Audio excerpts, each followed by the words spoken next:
Magandang araw mga lods. Ang ating recipe ngayon ay magluluto tayo ng lechon baboy.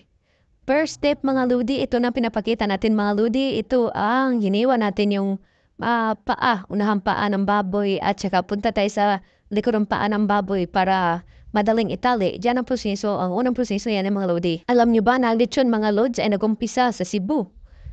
Una itong ginawa sa Talisay, Cebu noong 1920s mga idol. Ang word lechon ay nagsimula sa Spanish word na leche. Ang ibig sabihin ay milk. Mulang dinoto ang lechon noong 1920s sa mga taga-Talisay, Cebu, na kung saan tinawag itong lechon. Ang ibig sabihin nito ay roasted pig, pinakrispy na baboy, na hango sa Spanish words na leche. Balik tayo sa pagluluto mga lods. Ito mga lods, iniiwan ang likod ng parte ng paa ng baboy mga lods ito para madaling itali sa likod mga lods para hindi gugulong-gulong pag ikot-ikot ng baboy mga lods. Tapos ating mahiwa yung likurang parte ng baboy mga lods at saka unahang parte ng baboy mga lods. Dito naman tayo ating itatali na.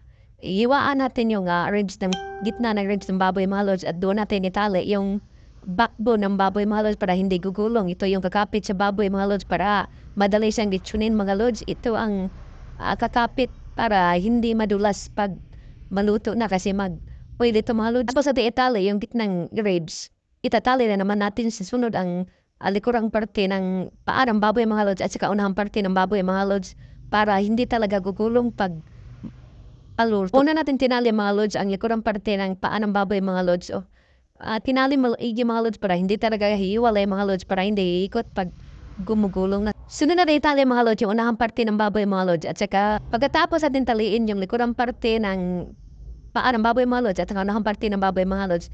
Atin ang paltuyon mga lods, ilang oras mga lods at magprepare tayo ng mga lamas mga lods sangkap para sa gitnang laman ng baboy mga lods. As you can see mga idol, tinatali na maigi yung unahang paa ng baboy mga lods kasama yung simod ng baboy mga lods para hindi talaga iikot mga lods. Ito ay yung kailangan talaga mahigpit ang pagkatali para hindi gagalaw pag naging tuyo na siya mga idol kasi maggawa na ito mag-uwi ito mga idol. Susunod na si mga idol, pag matali na natin yung unahang parte at likod parte ng baboy mga idol, kailangan natin magpipet ng mga lamas mga idol. Ito na mga lamas yung mga idol, mga sangkap niya para sa gitang laman ng baboy mga idol kasama yung tanglad mga idol, lemongrass na napakarami para babango siya ng gusto mga idol. Ito yung mga Cebuano style ng mga lechon. Pagkatapos ito prepare lahat ng mga sangkap na lamas sa gitnang bahagi ng baboy mga lods, kailangan nating maglagay ng hapang kulay sa buong baboy mga lods. Pang-prepare tayo ng coloring mga lods kasama yung tuyo at saka dilaw na coloring mga lods. Ito na yun mga lods, lalagyan natin ng coloring mga lods para tapos nang nalagyan mga lods, ito na, dilaw na. Isasalang na natin. Umpisahan na natin lechonin mga idol. Kailangan nating mamintin ang init at lakas ng apoy para maging crispy siya at malutong pag maluto na mga lodi.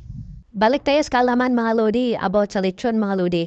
Ang native capital lechon of the Philippines mga lodi ay matatagpuan sa Antique. Ang taga-Antique ang napasikat ng native lechon dahil karamihan sa taga-Antique ay marami kasing tao sa Antique ang mahilig mamungunan para palakihin ang mga baboy at saka gawain itong business. Pero ang Cebu ang napasikat ng pinakamasarap na lechon sa buong mundo.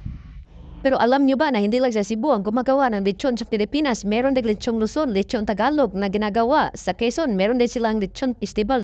Ang kaibahan ng lechong Cebu at saka lechong Luzon, mga idol, sa Quezon ay malayo-malayo ang kaibahan. Ang sa Cebu ay linalagyan ng maraming lemongrass o tanglad ang gitna ng tiyan at saka yung sa Luzon naman ay ginagawa ng sauce ang gitna ng tiyan ng baboy. Parehong masarap ang kalalabasan ng lechon pero mas kakaiba talagang lasa ang ginagawa ng taga Cebu dahil sila yung original na gumagawa ng lechon. Marami kasing sangkap sa gitna ng tiyan at saka mga lamas ang ginagawang palamuti sa gitna kaya napakasarap, napakalutong ng ginagawa ng lechon ng Cebu. At dito na lang mga lodi, luto ng lechon natin mga lodi, kakain na tayo mga idol.